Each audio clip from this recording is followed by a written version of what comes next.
दुल्हन ने घर में दाखिल होते ही तनकीदी नजरों से घर का मुआयना किया।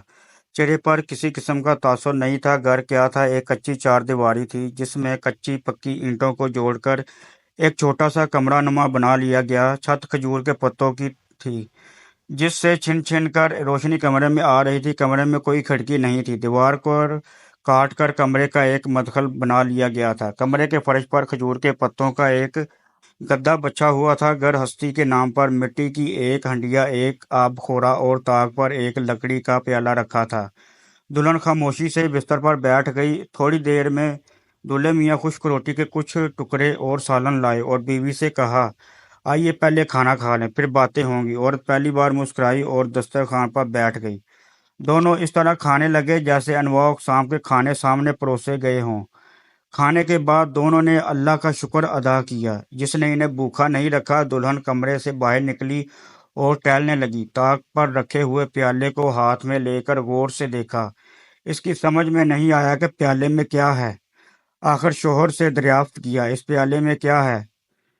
शोहर का चेहरा फीका पड़ गया। दबी जुबान में कहा, रोटी के कुछ टुकड़े हैं, पानी में भिगो दिया है, सुबह हम दोनों का नाश्ता हो जाएगा। दुल्हन ने प्याले को पटक कर इसी ताक पर वापस रख दिया। आंखों के शाबी डोरे शरबरा रहे होंगे। रुखसार के अना दहकने लगे। आतिश गजब से जिस्म की हिद्दत बढ़ गई। दूल्हा घबरा गया। पल भर में दुल्हन की कैफियत क्यों बदल गई। लरजती हुई आवाज़ में पूछा, क्या हुआ, तुम इतना परेशान क्यों हो गई। दुल्हन ने फैसलाकुन आवाज़ में कहा, मैं आपके साथ नहीं रह सकती, मुझको मेरे घर पहुंचा दीजिए। शोहर की समझ में कुछ नहीं आया।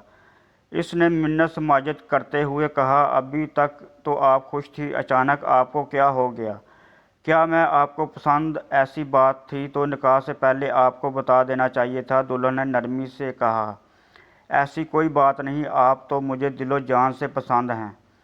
फिर मेरी गुर्बत से आप घबरा गईं। मैंने तो पहले ही आपके वालिद से कह दिया था कि मालो मनाल के नाम पर मेरे घर में अल्लाह के नाम के अलावा कुछ नहीं है। फिर भी मैं मेहनत करूँगा और आपके नानो नफ़का का इंतज़ाम करूँगा इंशाअल्लाह।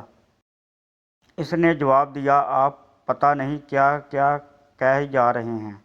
दरअसल आपके अल्लाह पर भरोसा और तवक्कुल नहीं है। जिस शख्स का तवक्कुल अल्लाह पर ना हो उसके साथ मैं कैसे रह सकती हूँ। आपने मेरी किस बात से अंदाज़ा लगाया कि मुझे अल्लाह पर तवक्कुल नहीं है। शोहर ने कहा, अगर अल्लाह पर तवक्कुल होता तो कल की रोज़ी का इंतज़ाम आज ही क्यों करते। अगर आप चाहते हैं कि मैं आपके साथ रहूं तो आप अभी इस प्याले को ले जाइए और किसी भूखे को खिला दीजिए। अल्लाह ने आज रोज़ी दी है तो भरोसे रखिए, अल्लाह कल भी देगा। शोहर ने प्याले को हाथ में लिया और ज़ारो कतार रोने लगा।